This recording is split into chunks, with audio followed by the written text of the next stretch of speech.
दोस्तों, मैं हूं इंग्लिश खान और आप देख रहे हैं घूमता आईना। सबसे पहले तो मैं आपसे अनुरोध करूंगा, अगर आपने ये चैनल सब्सक्राइब नहीं किया है तो प्लीज़ इस चैनल को सब्सक्राइब कर दें। दोस्तों, परिवहन मंत्री प्रताप सरनाईक के मार्गदर्शन में एवं मीरा भाईंदर महानगर पालिका के आयुक्त राधा विनोद शर्मा के निर्देश पर शहर के नौजवान छात्रों के लिए बहुत ही कारगर और लाजवाब पहल की गई है, जिसके अंतर्गत इन छात्रों के लिए कई तरह की ट्रेनिंग एवं कोर्स शुरू किए जा रहे हैं। साथ ही इन छात्रों को रोज़गार दिलाने के लिए टाटा, कोटक महिंद्रा और टेक महिंद्रा की तरफ से इनको जॉब एवं इनके रोज़गार दिलाए जाएंगे। आइए नज़र डालते हैं आज के इस प्रोग्राम पर कि यहाँ पर ये किस तरह का प्रोग्राम आयोजित किया गया। सबसे पहले तो मैं मीरा भाईंदर कॉरपोरेशन का और खासकर हमारे नवनिर्वाचित कमिश्नर हमारे जो खास मीरा भाईंदर शहर के विकास के लिए आए हैं राधा विनोद शर्मा जी का धन्यवाद देता हूं और उनको बहुत बहुत शुभकामनाएं देता हूं कि मीरा भाईंदर महापालिका राज्य में पहली कॉरपोरेशन है कि बच्चों को 10वीं के बाद 12वीं के बाद या ग्रेजुएट होने के बाद में अलग अलग कोर्सेस है, वो कोर्सेस फ्री ऑफ कॉस्ट सिखा रहे हैं। और जो माध्यम से यहाँ पे कॉरपोरेशन ने 1500 स्क्वायर फीट की उनको जगह दी है और बहुत सारे बच्चे करीबन 250 बच्चों का बैच हर महीने में यहाँ से प्रशिक्षित हो गया आगे जाएगा और उनको नौकरी भी लगाने का जो पवित्र काम है वो कोटक महिंद्रा और दूसरा टेक महिंद्रा के माध्यम से हो रहा है। तो ये मीरा भाईंदर कॉरपोरेशन का ये इतिहास रचा है कि महाराष्ट्र में पहली ये कॉरपोरेशन है कि जिन्होंने फ्री ऑफ कॉस्ट बच्चों के लिए इतना अच्छा यहाँ पे प्रशिक्षण वर्ग चालू कर दिया और पूरा अच्छी तरह से उसका अभी देखिए नियोजन भी अच्छी तरह से किया। तो बहुत सारे रोजगार जो है उपलब्ध कराने की जो काम ये मीरा भाईंदर के कमिश्नर हमारे राधा विनोद शर्मा जी कर रहे हैं, तो उनको बहुत बहुत शुभकामनाएं देता हूँ। और साथ में मैं हमारे उत्तर के जो हेरल बोर्जिस है, हमारी जो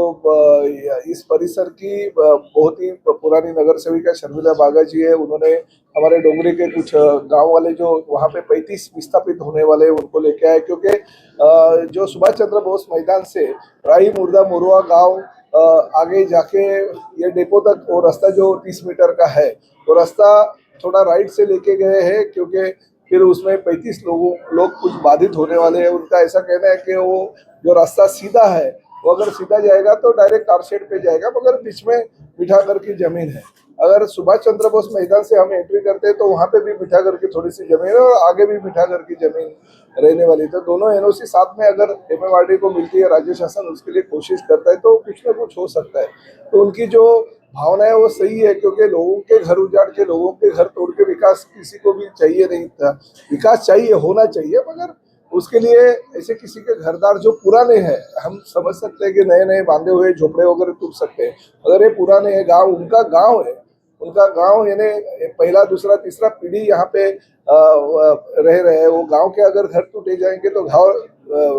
गांव कहाँ पे बसेगा। तो ऐसी परिस्थिति में उनका जो कहना है वो कुछ गलत नहीं है। हम कोशिश करेंगे, देखिए डेवलपमेंट तो होना ही चाहिए, मेट्रो भी शहर में आनी चाहिए, रास्ता भी बनना चाहिए, कारशेड भी होना चाहिए, ये उसके विरोध में कोई भी लोग नहीं है, मगर विकास होते होते किसी का नुकसान वहां से नहीं होना चाहिए। और जो भी होता है तो उसको बाधित होके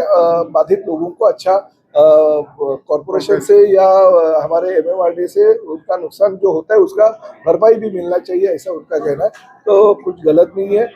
इस मीरा भाईंदर शहर का विधायक और राज्य का मंत्री होने के नाते मैंने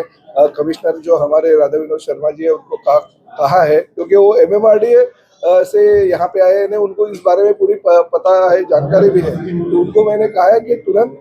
ये सर्वे किया जाए और ऐसे अगर किसी का घर नहीं उजाड़ते हुए अगर रोड बनता तो उसी तरह से रोड कैसे बनेगा इसके लिए कोशिश कीजिए। अभी अभी हमारा मंत्री महोदय साहब ने बताया है कि हमारा डेवलपमेंट भी चाहिए, फिर भी जो पुराना गांव है उसको भी नुकसान नहीं करना है। तो हम ये चीज़ को ध्यान में रख के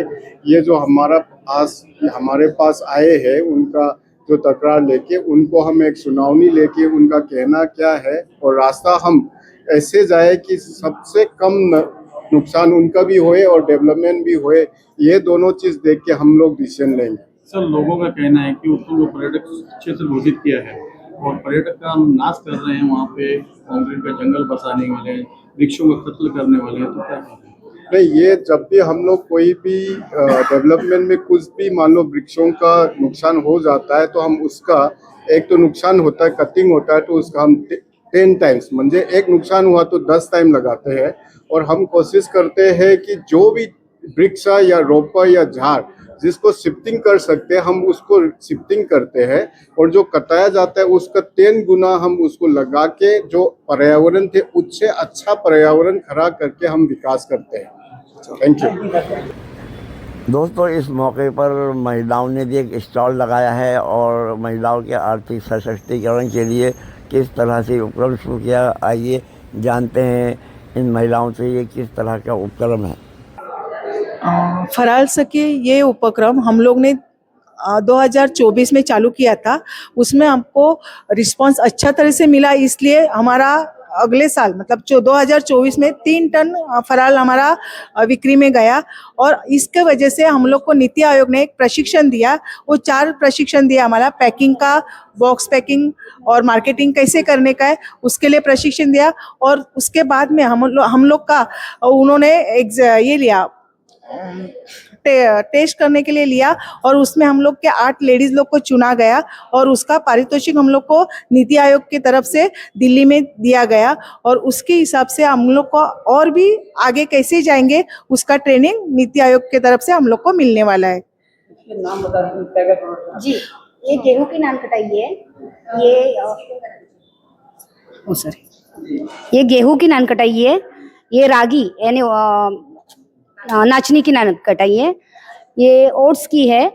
ज्वारी की है, ये ओट्स की है, ये लड्डूज है, बेसन लड्डूज है शुगर वाले, ये नाचनी के या रागी के पौष्टिक लड्डू है, ये ओट्स कुकीज है, नहीं बेसन का इसमें जग्यारी में लड्डू है, इसमें